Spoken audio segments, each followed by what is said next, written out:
Good afternoon, everyone. Dean Starck and I are contemporaries, but our entry into nursing was accomplished in different ways.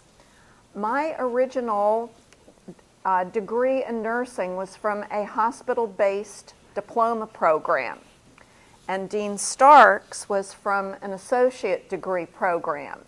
So we thought that might be the place to start. Why that was, what was happening, that different kind of entry was available, and those kinds of problems or circumstances actually still exist today. So Dean Starck, if you want to talk about that, please. Yes, I do, because I would like to focus today on the relationship between medicine and nursing and how that has changed over the years, sometimes adversarial, sometimes very collaborative, and to tell you some of the reasons for that and what I think we should do going forward. As Adrian said, early on, most of nursing education was what you would call training and not really education. So you were trained in hospitals.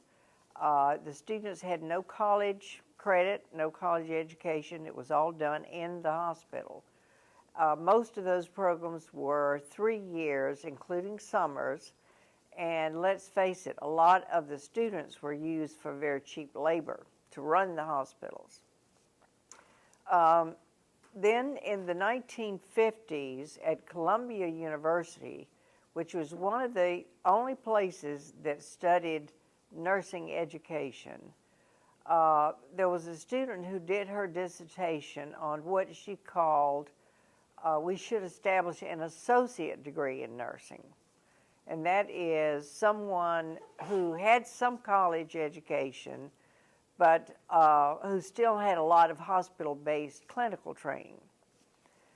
So happened that the president of the college, the junior college, where in the town where I live, which was in the deep South, America's Georgia, where Jimmy Carter and that group is from, that president happened to come across the person at Columbia who had done this research, Mildred Montag. And he invited her down to Georgia, and they decided to set up the very first program in the state that would be an associate degree in nursing instead of diploma. There were in existence a few baccalaureate in nursing programs in the state, but I think there were just 2 at that time. So the associate degree concept was that you would have both college courses and nursing clinical courses at the same time throughout your educational program. And you'd graduate with an associate degree, and then you could go on and add to that and get a baccalaureate. However, the state of Georgia says you have to have 36 months of clinical training to be a registered nurse. So our associate degree program was 36 months in length, which is, you can count up, is the same as a baccalaureate degree, 36 months. So at our program, we both took classes and worked in the hospital. And we really went to class in the daytime and then worked the 3 to 11 shift. And we rotated and did all the shifts and had plenty of clinical experience.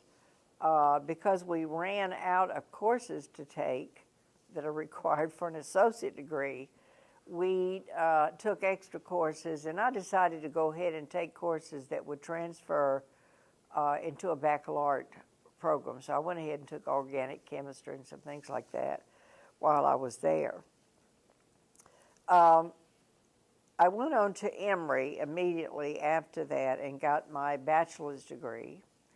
And in those days, you could teach in a nursing school with a baccalaureate degree. So I had 1 year of clinical experience after my baccalaureate degree. But actually, I had so much clinical during my associate degree that I felt pretty experienced. So I took a teaching job at Grady Hospital, which is kind of like the Ben Taub of Atlanta, Georgia. And I want to bring in some racial diversity issues as well, because this was 1960s, and it was the Deep South, and Grady Hospital had two schools of nursing. They had what is called a white school and a black school. And I was low on the totem pole of teachers. I think I was about 21 or 22. So I was assigned to teach in the black school. And it was really quite a challenge. We had two schools of nursing, the very same curriculum, and pretty much the same faculty, but we were in separate places. The Grady Hospital at that time was built in the shape of an H, and on one side were the white patients and the other side were the black patients. So that's kind of the environment that I came up in, and it was very strange in a lot of ways. We can maybe go into some of that later if you want to. But I saw right away, after teaching for a year with the baccalaureate degree, that I needed more education if I was going to remain in teaching. So I went back to Emory then and got my master's degree. And did some other teaching. And then later on, I went on and got my doctoral degree in nursing at UAB. But I want to tell you what was going on in nursing education around that time. So a well-educated faculty member would have like a master's degree, and there were not any programs where nurses could get doctoral degrees, except this one at Columbia University, which you got an EDD degree. So that was the only thing available for nurses who want to get more education. Those nurses were very steeped in how to write objectives, how to do lesson plans, all the educational methodology. So they kind of left clinical nursing and, if you will, moved into the ivory tower. And many of them lost their clinical skills. But I wanted to talk about this because I think it's very important. A group of nursing leaders then realized what was happening, and a federal program was set up called the Nurse Scientist Program. And this program would take bright students and send them for a PhD in physiology or biochemistry or some of the sciences. Sociology, the whole gamut of sciences. What happened then is a lot of those nurses left nursing and went to the other discipline. As I mentioned, my education was in a diploma program, a hospital-based program. And I'm a few years younger, not many, but a few years younger than Dean Starck. And I entered nursing school in 1967. And when I did that, hospital-based schools were the majority of the programs for nursing. There were very few requirements. Actually, the only reason that one would attend a baccalaureate program as opposed to a hospital program was that if you thought you wanted to teach or if you wanted to go into public health, which for some reason at the time required a baccalaureate in nursing. But if one thought that one wanted to do patient-centered care, one entered a hospital-based program that was a 3-year program, September to September, and rotated through all of the disciplines.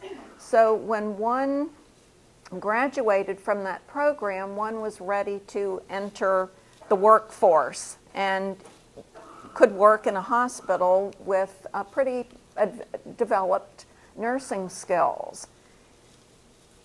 During this time period, there was much discussion about moving nursing education from these hospital-based programs into the university. And by the time I graduated in 1970 and started working in the early 70s, the movement to close diploma programs was really on its way and quite advanced. And over the next decade, the overwhelming majority of hospital-based diploma programs closed. And so nursing education started moving into the university. The associate degree program that Dean Starck entered was one of the ways that that could be done, or there were schools just operating baccalaureate programs, four-year baccalaureate programs. And by now, there may be a handful of diploma programs left in the country. I think there may be one or two still in Texas, but those schools are closed, most of them by the 1980s. And nursing then moved into the university.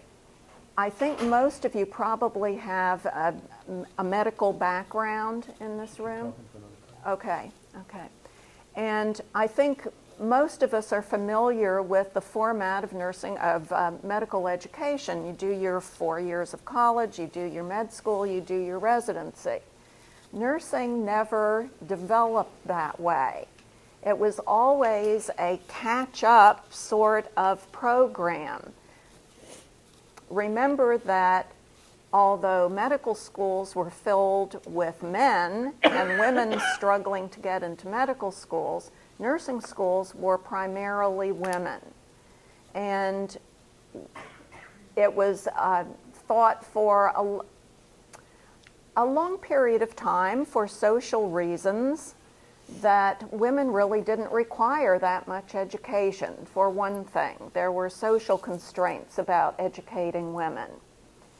And nursing has always been in the position of trying to move itself forward, but it's done it in incremental steps.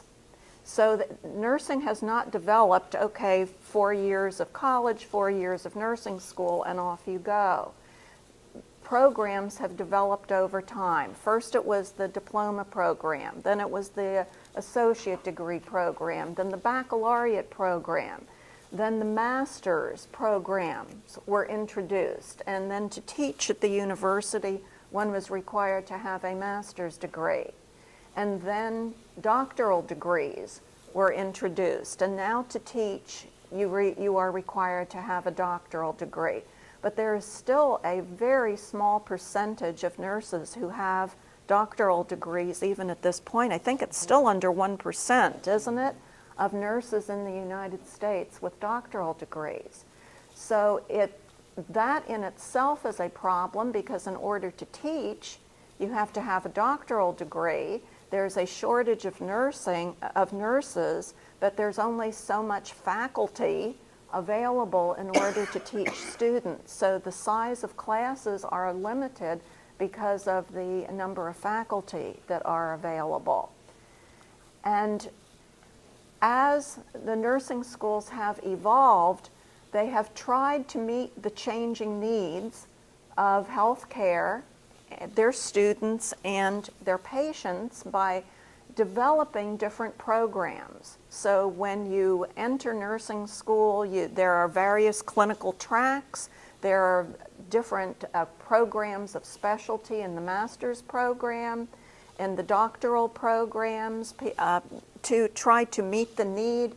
Nurse practitioners recently to try to provide greater access for entry into healthcare services for the population, but it has not been a smooth, this is the way we're going to do it and accomplish it. It has been a piecemeal, step by step, trying to get this done. Are you Okay. Yeah, I want to pick back up on this story about what happened in nursing education.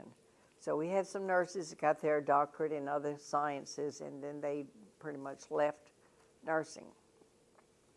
About the same time, we had the feminism movement going on. Most of you are much too young to remember that.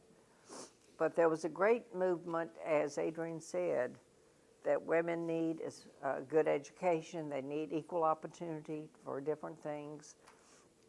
And there was this feeling in nursing education that we've always relied on physicians to teach us.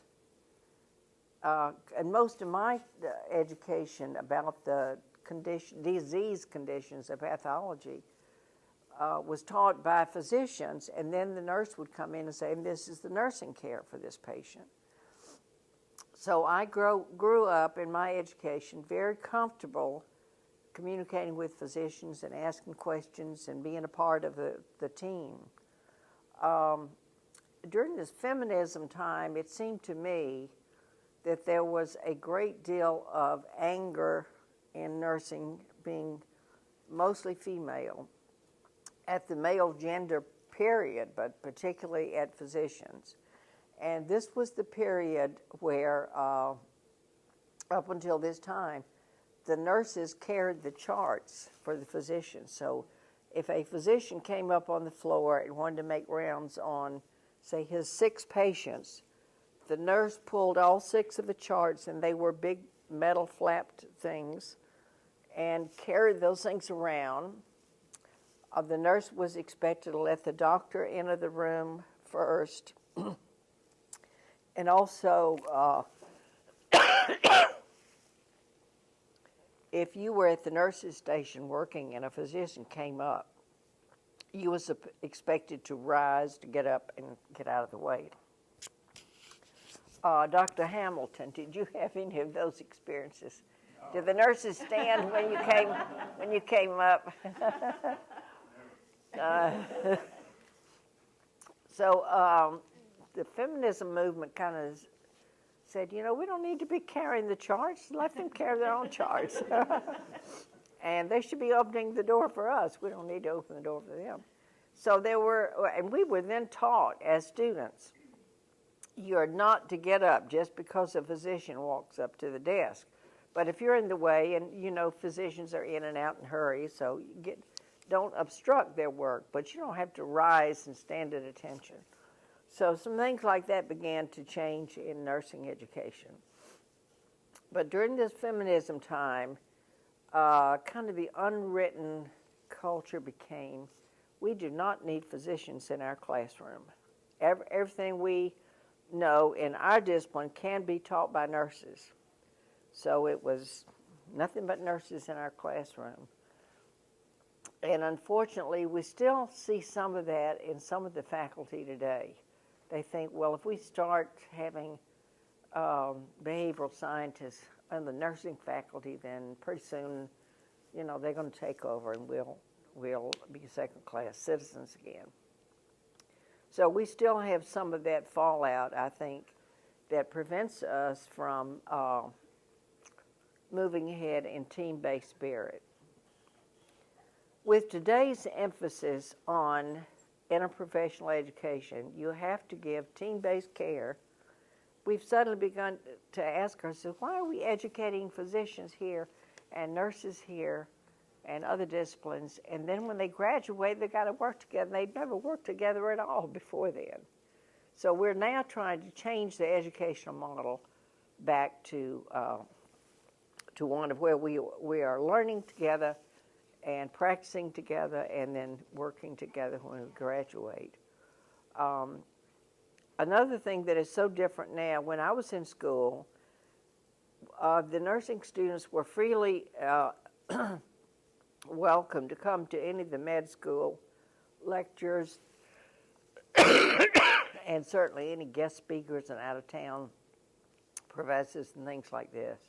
Whereas now it would be a major effort to try to get nursing students to come over and listen to a lecture where you have somebody, Nobel laureate here, and it's an opportunity for all of our students. So I think we're swinging back now toward trying to work more together in disciplines. Another thing that should be of interest to you is that when I was in school at Emory, and I was married by then to a medical student, and in his class there were 60 students and only 2 females. And those two females were very much an anomaly. and everybody's saying, I wonder how long they're going to last. And it was even like, you know, they're not going to last, so why don't they just go on and get out of here? It was really tough on those women to make it. And today we're, what, 50% women in medicine.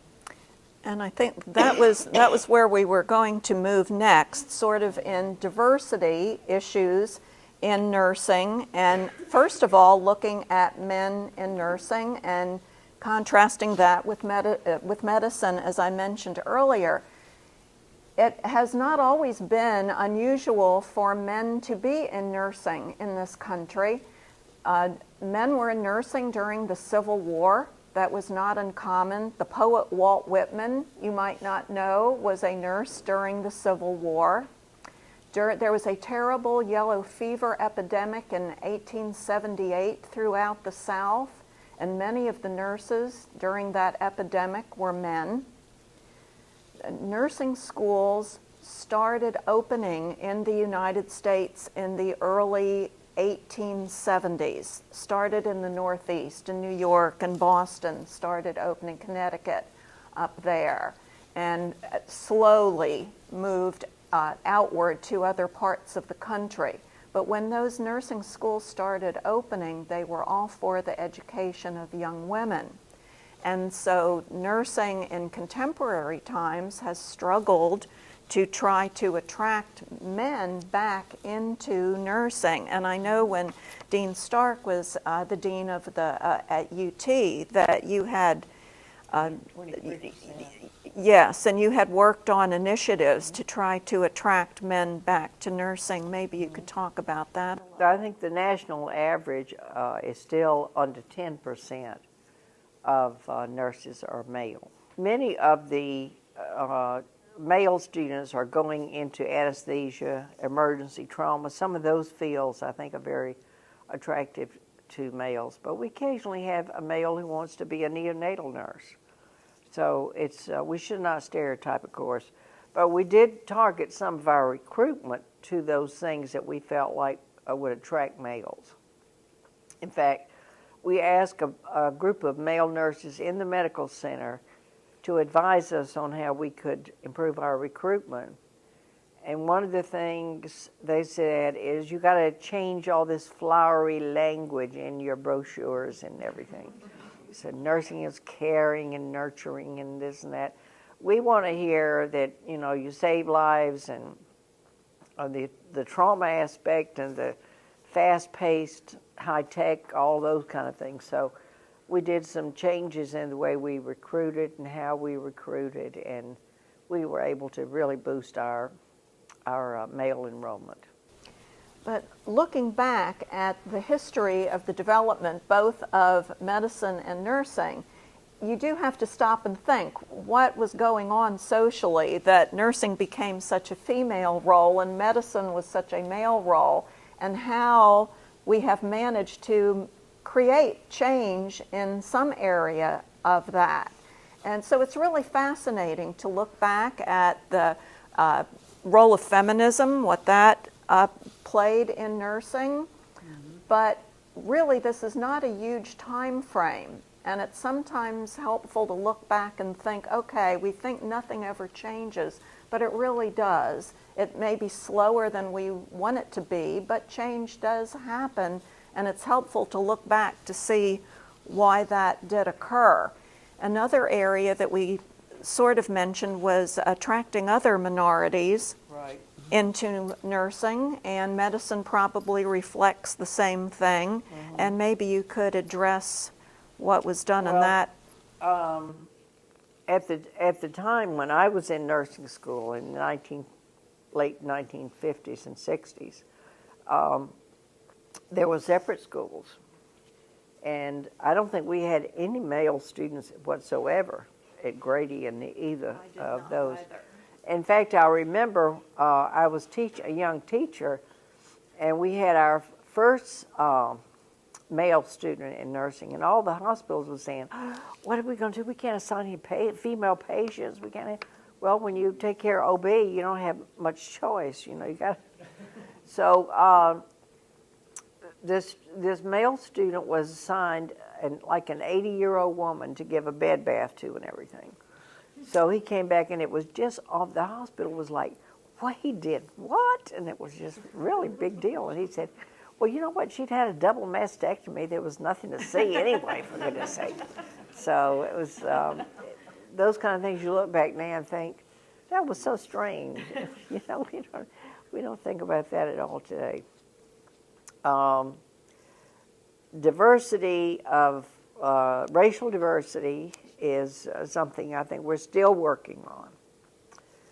We have done a better job at the baccalaureate, the entry level, but we're having a hard time getting those students to go on for higher education so they can be faculty, because students need role model faculty. So the best strategy we have found is kind of to handpick students and say, you need to go right on to graduate school. Many of these students from disadvantaged backgrounds, regardless of racial background, are first-time college students. And they are very interested in getting an education and starting to work. And once you start to work and you get a car payment and you get a house payment and all these things, it becomes more difficult to go back to school. So we've tried to do a better job with getting scholarships and loans, and also saying to these students that we tap on the shoulder, while you're used to being poor, go on to graduate school and get it over with, get it done. But I think the Hispanic nurse population is just a little over 10%. And black population is probably much better. I don't know percentage-wise, and it varies certainly by state as well. But I would say 77 or so % of nursing workforce is still white, Caucasian. And then another thing that we talked about was the big changes that we are seeing currently that affects medicine as well, concerning technological development, simulation, how that is used in nursing these days, and what a change that has been over the years for you, what you have seen.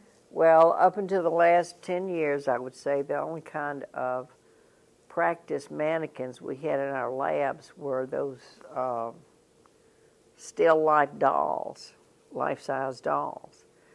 And yes, they had, you could do IV, they had rubber arms that you could practice IV, and they had other things that you could practice, catheterization and like that.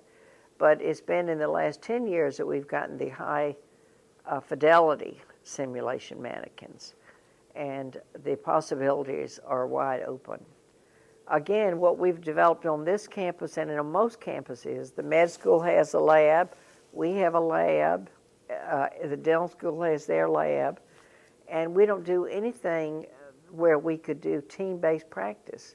For instance, we need to practice a code that is students from the different disciplines, because this is what you're going to encounter in reality. So we are trying at this point to say, even though we have separate labs and transportation of students across all these buildings is very difficult, we need to have team-based simulation training in certain things. And how would you say that technology has impacted nursing education? Oh, from our early days. Yes, from our early days, I don't think we could have even dreamed of some of the things that we have now. And it just keeps growing exponentially, as you know. But, and that's one of the arguments I like to use when we think about nurse practitioners and the increasing scope of practice. There was a time when only physicians took blood pressure. And as we moved along, it's like the physician said, the nurses, you take the blood pressure and I'm going to do something else. So we're now at a stage where the nurse practitioner can do a lot of things that only physicians used to be able to do. Why not let everybody function to the maximum of their education and training. So we need to constantly change who handles what kind of technology. Some nurse practitioners at MD Anderson do some very high-tech procedures. And of course they are trained and credentialed and so forth to do those things. But we're constantly going to have to adjust to technology. And what do you see the role, because we hear a lot about the role of the nurse practitioner, especially under the new healthcare situation? We do not have enough, nor will we have enough with our present educational system to ever meet the needs of the high demands for an increase of access, that is, people who have insurance that now can have a primary care provider. So to me, the only way that we're ever going to hope to address this is to work in teams, physicians with nurse practitioners, and physician specialists with generalist nurse practitioners who can take care of the patient's other kind of needs.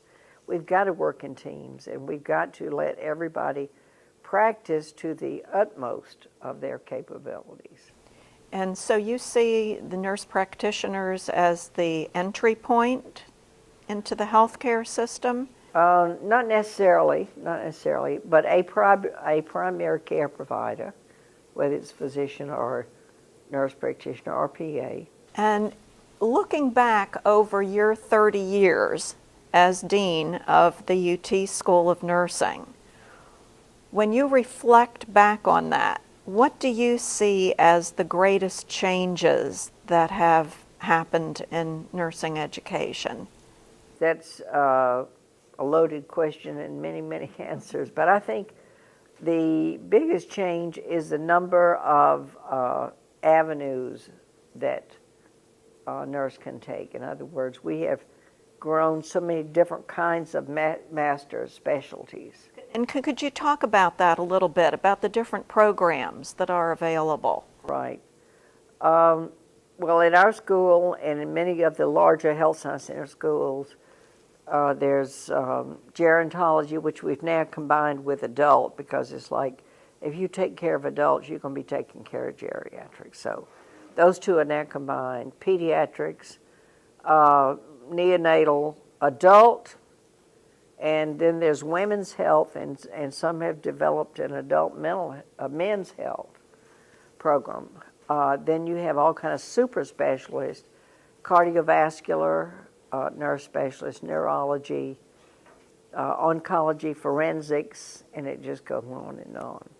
The doctor of nursing practice is another innovation. Yes, Tom?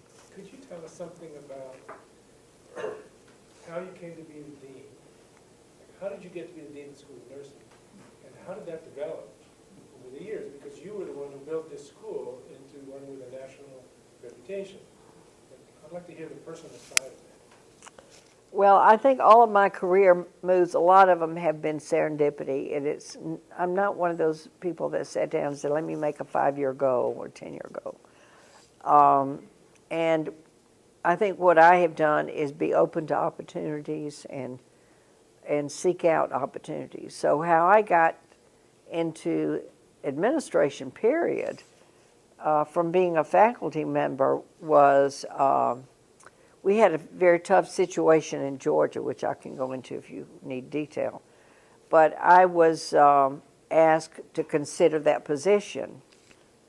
And I remember at the time I was making $13,000 a year. Can you even imagine that now? And I kind of flippantly said, well, I might do it for $20,000 a year. And they said, you got it. I said, what? So that's basically how I got into my first administrative job. And I found that I liked it. I liked the problem solving. I liked having to deal with a lot of things at the same time. And then, again, I only had the master's degree at that point. So pretty soon I realized if I'm going to stay in this, I'm going to need a doctorate. So that's when I went back and got the doctoral degree. And at that point, when I got my doctorate at Alabama, my goal was to find a position under a very top-notch dean of nursing and try to learn in that situation. I kept looking for those kind of positions.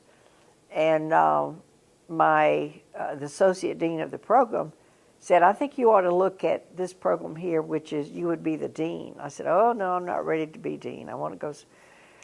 But she said, well, look at it, and if you decide you like it, I'll help you with all these things. So I did go and look at that program as well as others. And I really liked it, and everything fit into place. My family situation, everything was like, oh, wow, this looks like it's meant to be. And so I took that position, and I would call that associate dean at the graduate program in Alabama from time to time, say, oh, I can't believe what happened.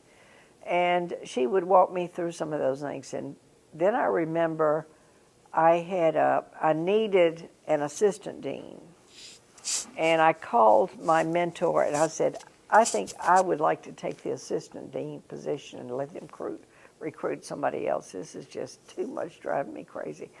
And she said, no, you can do it. You stick with it. You can do it. So anyway, I finally got to where, okay, this is doable. And I kept at it. And I stayed there 5 years, but it was an academic campus. And I missed the medical center environment. I missed, as I said, I didn't like having to read about something instead of being where it was happening. And that's when I started looking around and came upon this position here. And that's a funny story, too, and I know we need to wind up so they can have some questions. No, we have time for questions. Okay. So I had been at Alabama for 5 years and decided I wanted to go to an academic health center. So I was interviewing in California, and they had called me and said, would you stop by Houston and look at this on your way back? And I said, okay. So I'll go to California, and it's right after Proposition 13, which was where they voted, the state voted to basically cut funding for higher education. So I went to California, and they put me up in a dorm room, and they said, well, sorry, we can't take you out to dinner, but there's a place you can walk a couple of blocks up here to get your dinner. And so it went like that the whole time. And then I came back through Houston, and they put me up at the Shamrock Hotel over here that had a pool the size of a swimming pool, and I had a suite. I called my kids and said, guess what? I have a room that has 2 televisions. And it's really the royal carpet kind of thing. And I met with the president, who's Roger Bolger. And he had called me and said, if you don't mind, we'll meet at the hotel instead of over at the campus. And I said, okay. So he came over there with the chair of the search committee, and they said, well, if you don't mind, after breakfast, we'll go up to your suite and talk. And I thought, that's a little bit funny. Okay. So we went up there, and he said, now the faculty don't know that you're here. And I don't want to tell them that you're here because they had a search committee, and they gave me a name of somebody and I met, and we just didn't have chemistry. So this time, I'm going to find the person, and then I'm going to let the search committee go through their process. And so the president and I hit it off, and he actually made me the job offer that time before I'd ever met with the faculty. So at any rate, one of the things that he said to me was, there's not anything that you can't think to do that we can't find the resources to do. Now, after being in California and after being in Alabama where we couldn't afford coffee for the faculty meetings, that sounded pretty good. And, basically that has proven to be the case. I was just going to ask Pat to tell what she's done to increase the number of doctoral faculty that are available in the Gulf Coast region. Most nurses that get their doctorate work and go to school. So they work full-time, they are family responsibilities, all those things. So it takes them about 7 years to go through a 3-year program because they go in part-time. So we devised a program. We actually copied one in California where a foundation had given UCSF $9 million. So we decided to try to do something like that in Texas, but we had the hospitals and others come together and pool some money for about $3 million. And what we did was we selected master's graduates, and we said, we want you to go to school full-time and finish this program in 3 years. And then when you graduate, you got to pay us back 3 years of teaching. And then we hope they'd stay longer than that. We gave them $60,000 a year to go to school full-time. They could work 1 day a week because some of them were nurse practitioners and they needed the practical experience. But we started that program. We had 10 students. We graduated all 10 of them. They all 10 came on faculty. And so we immediately were able to expand enrollment in other programs we needed. The next year, Robert Wood Johnson decided to do a program like that, and now they have picked that up, and they do that. But they have they give out the money, and the school has to match some of it, and the students don't get quite $60,000, but they have now put that program in all over the country, and everybody's getting these 3-year accelerated programs. I just wanted to know, how has the big rise in interest in being a nurse practitioner changed the nursing school, like applications to nursing school? Have you seen much of a change with that? Because I know a lot of people in college were trying to get a nurse practitioner school, and it was really tough for them, but I guess it's really competitive now. I wondered if that's taken away from applications to nursing. Let me answer it 2 or 3 ways. One is it did take away from application to be a nurse educator, because it's not just the program itself, but the salaries they make when they graduate is so much different. Who would want to go into one when you can go into the other and make, almost twice as much? So we had to come up with some innovative ways to get faculty. So we do faculty, you can teach part-time and practice, so they would have the best of both worlds. We applied for a grant, and there were only 5 in the nation given, and we got one of them in Houston. They give the money to the hospitals, and it's sort of like graduate. How many of you are medical students? You all know what GME is, right? Okay, it funds your residencies. The feds created a graduate nursing education program to see how would this work if we did the same thing for nurse practitioners as we do for residents. And the way the program is set up is they give us money to pay for the clinical training of additional students to increase the students. So in our area, we said we were going to increase by 100 graduates a year. And we have 4 schools that are involved because one school couldn't do it with that many. So we said we were going to increase by 100 a year. Guess what? We increased at least 4 times that much. Because what the Fed's program was, if you take them, we'll pay for them.